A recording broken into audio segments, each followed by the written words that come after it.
This video is going to be about the AirMotion Pro breath and motion controller, completely wireless, and this is unique for these kinds of controllers as far as I know. You can connect it in two ways. You have a dongle that comes with it. You just connect your dongle to your computer, and as soon as you switch on your device, that will connect to the dongle, and that's a really unproblematic way to work with stuff. Once connected, you can see for yourself what CCs you have connected to the different gestures and sensors. But you can also do it another way now, and this is new for this version. Connect it via Bluetooth directly, so you don't really need that dongle if you don't want to. You just connect it via some sort of Bluetooth connection software that you would use with your iPad. I did a little test where I went out, and the only thing I have is my iPad and my Jamstik and this Papritech controller, and both connect via Bluetooth.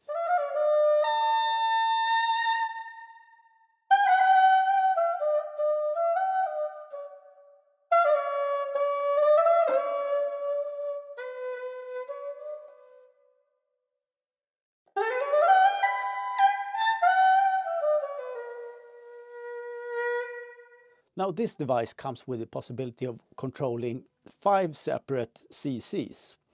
1 for breath and 4 for the motion part. A nod up and you have a nod down, and you have a tilt right and a tilt left. And all of these can be assigned to their own CCs if you like. One thing that is completely new for this version of the device is the updated sensitivity settings for the sensors. So not only do you have a slider to set the sensitivity, you also have a curve to set, so you can decide more in detail how you want your input to be handled. If I want to play something like a muted trumpet and want to access these softest dynamics for most of the time, it makes perfect sense for me to use something like an exponential curve, because it helps me have better control over these softer dynamics for more of the time.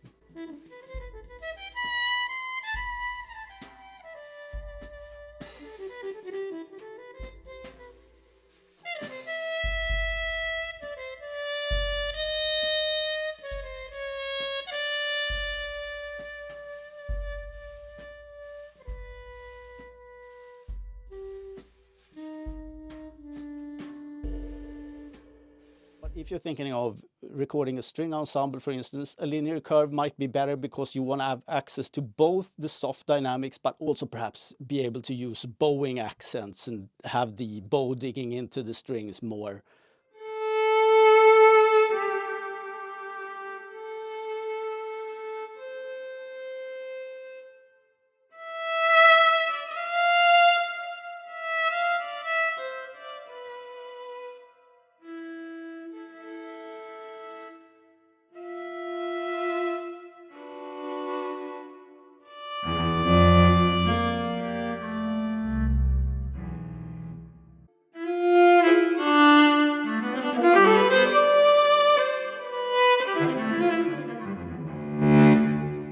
So how do you go about doing these settings for the AirMotion?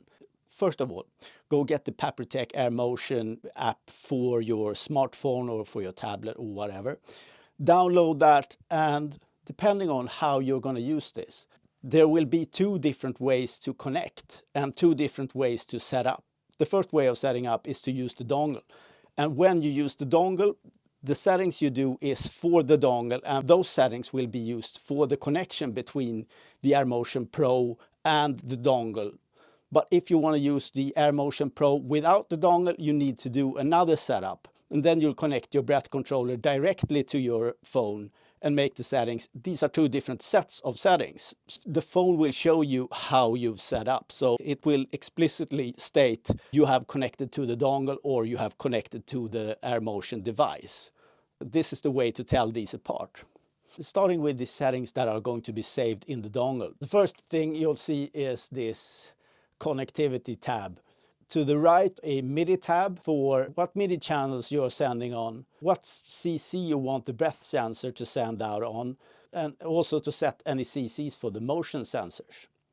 Going on to the settings, you can start with sensor calibration. Depending on what kind of response you're looking for, these settings apply to breath sensor sensitivity and pressure type. You also have an offset slider to delay the start of the breath being applied. Then you'll have the curve type that I've talked about. Here's where you choose what kind of curves you want. Going down, you'll have the motion sensor, and you have one slider for the nod range. And this applies both to the up and down motion and to the tilt left and right motions respectively, of course. There's also the possibility of increasing the dead zone. If you think that the nod and the tilt are reacting too quickly on whatever you're doing, if you want a safe zone that has no reactions, you can mess around with this dead zone setting if you want to. You also have a curve type for these nod and tilt ranges, and that works for both of those. And then there's this inactivity timeout setting. I'm not changing any of the factory settings on that one for this. Below that you have the factory reset, and that could be handy if you need to reprogram your whole setup starting from scratch again. But what if you want to use your AirMotion device together with your iPad and nothing else in between? Disconnect the dongle first. The dongles seem to have some sort of priority on this setup, so disconnect the dongle and then start the app and connect your device. So for this setup, it's very much the same thing. You go into MIDI and you set whatever channel you're going to be using, and you set the CCs you want to use for breath and the CCs you want to use for your motion sensors. But when you come to the sensor calibration part, you actually have a little bit of a help. You have 5 gauges or meters way down at the bottom. You can look at while you're doing the sensitivity settings and trying your breath controller out. And perhaps you need to refine it once you start using it with an actual instrument. But this is a great place to start. So let's not forget the motion sensor calibrate button. As a guitar player, I rarely have my head in this horizontal position and always in a 90-degree angle to whatever is necessary. So my head is slightly tilted, and if I position my head in what is my neutral position and click calibrate, I get a new starting point for what is up, down, and tilt to the right and left. I've calibrated my controller, so this would be my normal position when playing guitar. So I quite easily actually find some sort of center with this x-axis and this y-axis to work with. And this is what it sounds like if I'm going to play and control it at the same time.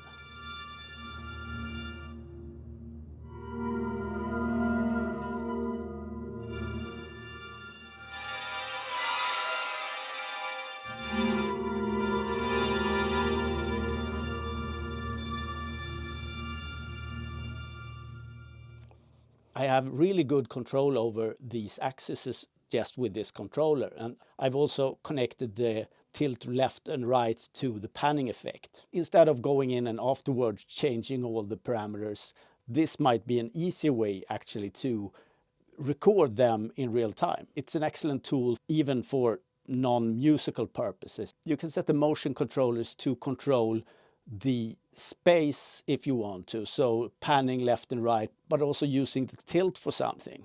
When I listen to Branford Marsali's Trio GP, for instance, or some of the Sonny Rollins recordings, there's a moving away from the microphone with the saxophone, and I tend to like these kinds of effects, and this is very much something that you could do with the motion control part of this.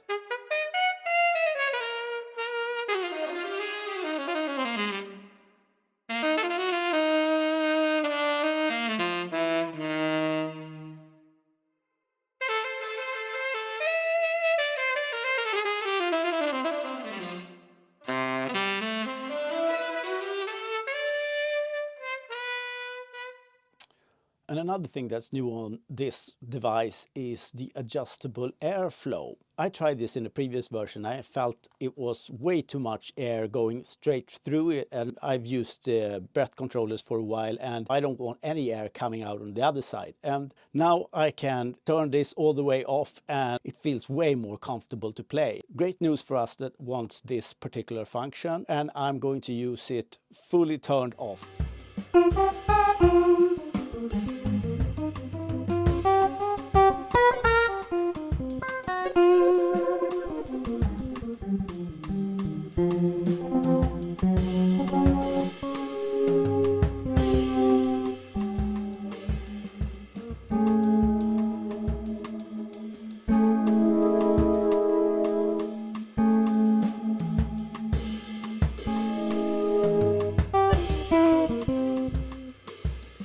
first thing you want to make sure of when you get this controller is to charge the battery to full. Mine wasn't fully charged and I got into some issues because of that. You shouldn't have to. You have the USB-C for that. It's for charging and updating. Once the device itself is fully charged, you should go on and update both the device and the dongle. Head on over to firmware.papritech.com for the AirMotion update tool. A little caveat here. I haven't been able to update these on a Mac, so I've used my PC throughout to update these, and that worked fine. If you want to use your Mac and have a go at this anyway, here's the driver that should enable you to connect and have a go at the update through your Mac as well. First of all, there's this update mode on this little dongle here. You can see the button right here. You need to press this down while inserting it into a USB slot. So you shouldn't see any scanning going on this screen for it to work. Now I should be able to use the AirMotion update tool to click here and choose port connect. And this should be moving along nicely. And there you have it. The dongle is updated. To update the actual device, we use this USB-C port that we use for charging as well. So this should be on. See to that this little green light starts flashing and connect. Connect.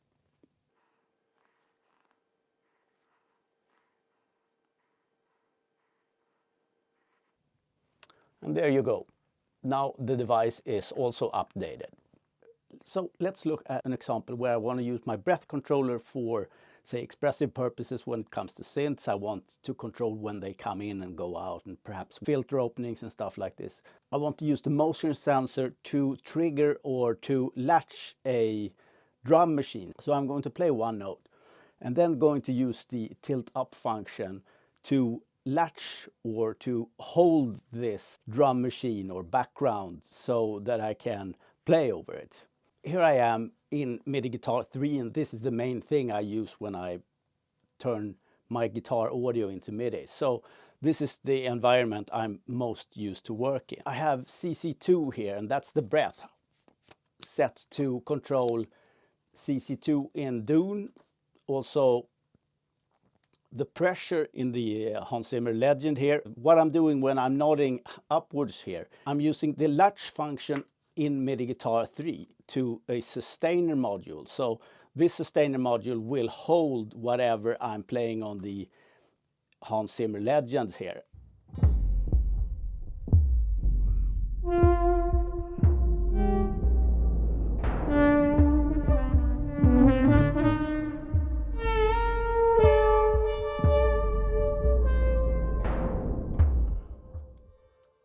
But also the smallest motions are sort of registered here, and that's not what I'm looking for. So this is a perfect example where I want to increase the range for the nod function.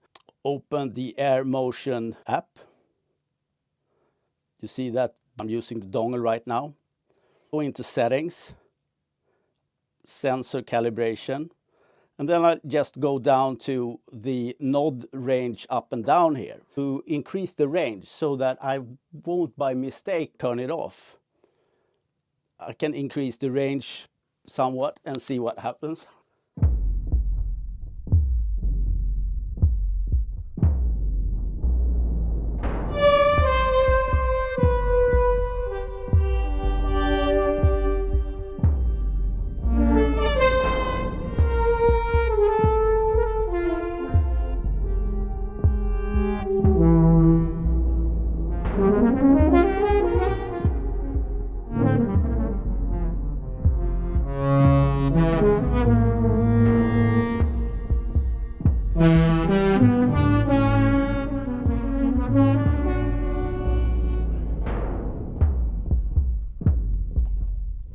Yeah, sure.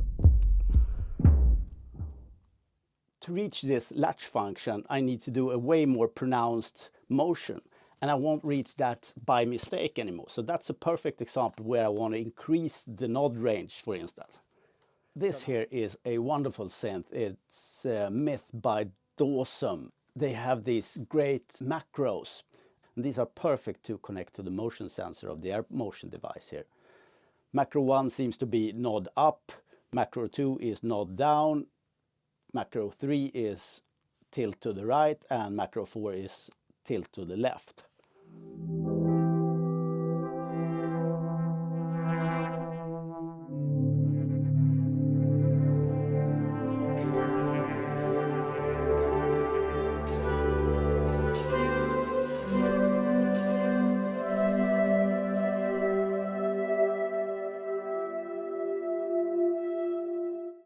There are a couple of these instruments that works perfectly for assigning all the motion sensors, each of the macros. The artillery instruments are pretty much the same. The synths themselves are built to be used like this, and that's not a given for all synths. If your main argument for using this AirMotion device is the wireless setup, you might be a little hesitant because of the limitation of the range, on the actual range that this would work in, due to it being Bluetooth. So this is the solution I would go for. You have the Kenton MIDI USB host. I use the dongle in the USB part of this USB host. And I also have a MIDI out sending to a Panda Audio MIDI beam transmitter. You need to use something like a power bank to this, of course. But with this Panda Audio MIDI beam setup, I can transmit this data well over 200 meters. It says 250 meters in an open air environment. And that would cover most kind of stages, I guess. This would be the solution I would go for, where I feel that the Bluetooth connection range wouldn't really cover it. If we lastly here want to do a comparison between the AirMotion Pro and say something like the TEControl breath controller, we can start with comparing assignable CCs. At the TEControl breath controller, we can have 4 CCs assigned. We can have 1 for breath, 1 for bite, 1 for nod, 1 for tilt. This goes all the way. But with the AirMotion controller, it would seem that we have more. We have 5 at least, so we have breath 1 and then we have 4. Since the nod is split up into 2 ranges, we can assign different CCs for the nod down and the nod up, for instance. But since the nod ranges are mutually exclusive, you can't use both at the same time. There's 3 active CCs that we can get out of the AirMotion controller, whereas there's 4 active controllers that we can get out of the TEControl controller if we want to. There's more CCs to assign to in the AirMotion control. There's 5, but there's only 3 that you can have active at any one point in time. And then there's the question of the bite sensor. Would you use that much if you never had it? I'm pretty used to using my bite sensor for certain things, and I'm pretty comfortable with using that as well. So for my sake, I will use these pretty differently. I will most likely use both, but at different points in time. Whereas if I'm going out like I did before on some frozen lake to play some guitar, I might go out with the Jamstik and just this Papritech controller, because it's so very easy to have just these 2. But if I'm gonna play something that I need this perfect control over, the bite sensor is way more precise in that I'm accustomed to not biting down on it. It's way harder to keep my head in a position where I'm not accidentally sort of triggering this effect or sending any values on that particular CC. It's going to be different cases for when I'm going to use these, but both of these are fantastic devices, and I'm really happy to have been able to try both of them. The thing I wanted to show you in this video was how relatively easy it is to set up and actually get started with, and also the fact that the motion controls actually work for something. It's kind of commonplace to sort of skip that part when composing, but I would absolutely urge you to at least try and make these settings, because you can get a lot of mileage out of that. Don't necessarily have to go in and afterwards draw these lines unnecessarily, if this is some of the parameters that you actually can control with this motion. So with that said, I've had a blast actually following Papritech from the first version of the AirMotioncontroller that I got my hands on to the newest version. That is a vast improvement on the previous one. So thank you for having me, and I hope you get as much out of this as I did. Talk to you later. See ya.